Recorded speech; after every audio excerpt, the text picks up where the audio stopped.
At 18:15 hours, Kyiv time 15.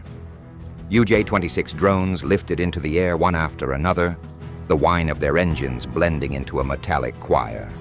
Their wings shimmered in the last traces of starlight as they turned west toward the Baltic. No one cheered. Everyone simply watched. These drones weren't coming back. They were flying toward Russia's largest Baltic port, the massive Luga fuel hub, a place Moscow believed untouchable. Flying over the Baltic at night is a strange, almost primal experience. As a reporter, I've flown in helicopters over front lines, ridden inside armored vehicles, even stood under artillery barrages. But watching these drones on the operator's screens, dark shapes racing above an ocean of black water, felt different. The Gulf of Finland was a mirror of ink, stretching endlessly beneath them. Their engines hummed like electric bees, running hot after 960 kilometers of non-stop flight. Their fuel gauges dipped toward empty. Still they pushed forward, and then the fog arrived. Not the soft, gentle kind that curls around streetlights. This was Baltic fog, thick, aggressive, smothering. It erased horizon, sky, and sea. On the screens, the world dissolved into static gray shapes. And somewhere inside that grayness, the Russians were waiting. At 06:15, a dark silhouette appeared through the mist. A Russian patrol boat, sliding across the coastal waters like a hunting shark. I remember the operator next to me going rigid. Then everything exploded into chaos. A 14.5mm KPV machine gun on the boat opened up, the tracers streaking through the fog like orange comets. The drones scattered on instinct, banking sharply left and right. From the bunker, it felt surreal. Silent screens showing tiny silhouettes juking between incoming tracer fire. If there had been pilots inside those drones, they would have felt the pressure waves from the rounds passing between them. Then the patrol boat launched Igla-S missiles. One missile missed completely and spiraled into the Baltic. Another detonated between drones, fooled by the fog. The third hit true, turning one beaver into a flaming blossom that splashed into the sea. 14 survived and pressed on. The Russian coast lay just 40 kilometers ahead. When the fog thinned, the screens lit up with something new, something unmistakable, radar tracking beams. The S-400 seized them, one Ukrainian officer murmured. Russia's most powerful air defense system, its crown jewel, had locked on. I've seen S-400 launch footage before. Missiles erupt upward like spears of white fire. And at that moment, watching the screens from inside the bunker, I felt a knot form in my stomach. They'll fire in 10 seconds, another operator whispered. They did. 2 missiles blasted into the sky, each worth $2 million, each designed to kill fighter jets, each now aimed at drones costing a tiny fraction of that price. The drones responded instantly, diving to just 10 meters above the Baltic waves. The operator's knuckles went white as the altimeters plummeted. Salt spray washed over the lenses, turning the feed into smeared gray streaks. But the drones held steady. The S-400 missiles dove after them, but physics, for once, favored the defenders. Their control fins stalled. Their angle of descent became too steep. The airflow collapsed. Both missiles plunged into the sea, exploding in twin pillars of spray.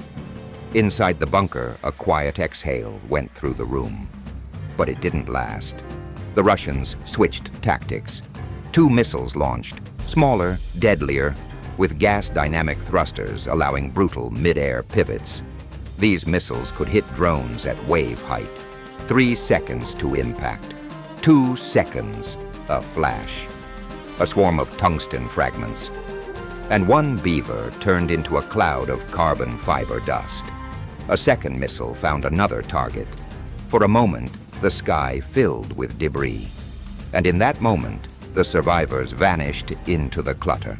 The Russians had prepared a kill zone, 4 Panzer S-1 systems arranged in an overlapping box.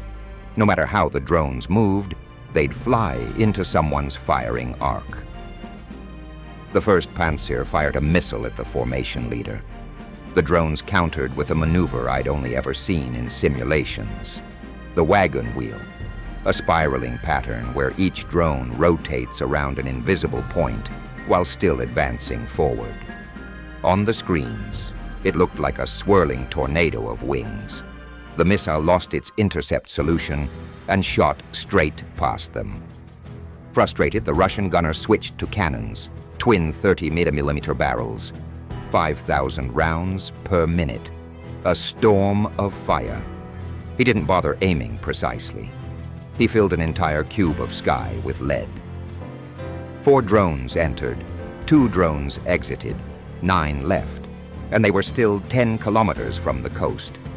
Approaching Luga, the ground-based defenses multiplied. Cheaper systems now, because Russia was running out of expensive ones. Then I saw it on the monitors, a massive rectangular shape mounted on a truck. Kasuka electronic warfare vehicle, one Ukrainian tech muttered. $20 million of jamming hell. As the drones closed in, the EW system activated. The electromagnetic spectrum lit up like fireworks. Noise at 1.2 Gs, then 2.4, then 5.8. Static roared across the telemetry. My headset crackled. On the screens, individual signals flickered. The Russian EW officers used a method called sweep and dwell, looking for the drone's control frequencies. They found something. 20 watts of focused jamming slammed into the sky like an invisible hammer.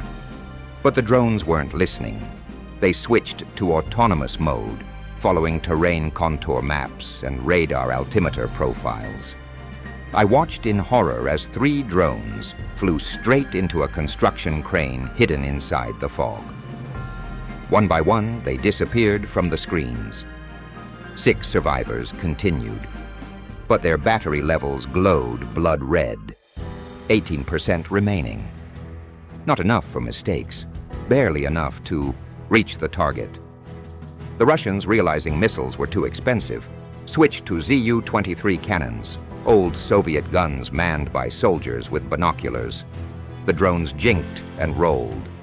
Even so, one burst of tracers tore through a Beaver mid-roll. 5 drones left. Then nature intervened. The fog, rising with the warming air, thickened again, turning the battlefield into a floating white maze. Thermal imagers went blind. Optical sights, useless. Russian defenders firing at ghosts. The drones lost vision, too. Their cameras showed only swirling grayness. Operators in Kyiv switched to GPS-only mode. A mistake. Russian GPS spoofers activated.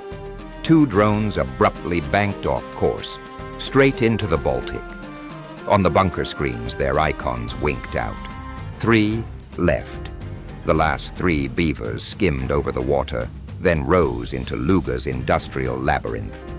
Russian soldiers, perched on rooftops with Iglas launchers, fired blindly into the fog. One missile exploded near a drone, shrapnel shredding its control surfaces and sending it spiraling into a tank farm. 2 left.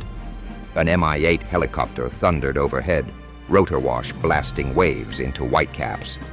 Door gunners fired PKMs into the mist, each burst a desperate attempt to hit something they couldn't see.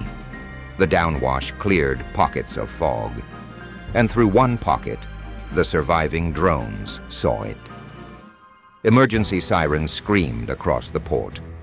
Massive tanks began venting gas, forming an invisible cloud of methane, ethane, and propane.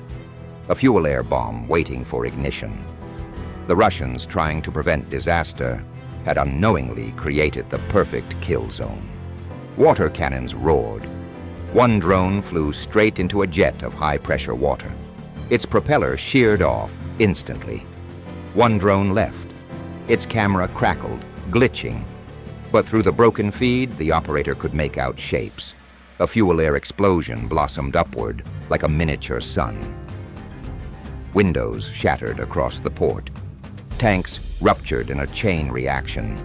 A shockwave rippled across the Baltic. The $2 billion complex collapsed into its own skeleton. The fire burned for 6 days. From satellites, the smoke column looked like a thunderstorm turned vertical. When news reached the bunker, no one spoke for a long time. Some stared at the screen. Some closed their eyes. Some just exhaled, long, slow breaths of disbelief. Ukraine had struck deeper than ever before. Russia's largest Baltic port had been ripped open. A single drone, with a dying battery, no pilot, no guidance, no camera, had delivered a blow no fighter jet could have survived. War has many stories, but sometimes the smallest machines write the biggest chapters. And on that fog-choked morning over the Baltic, a single drone wrote its name in fire.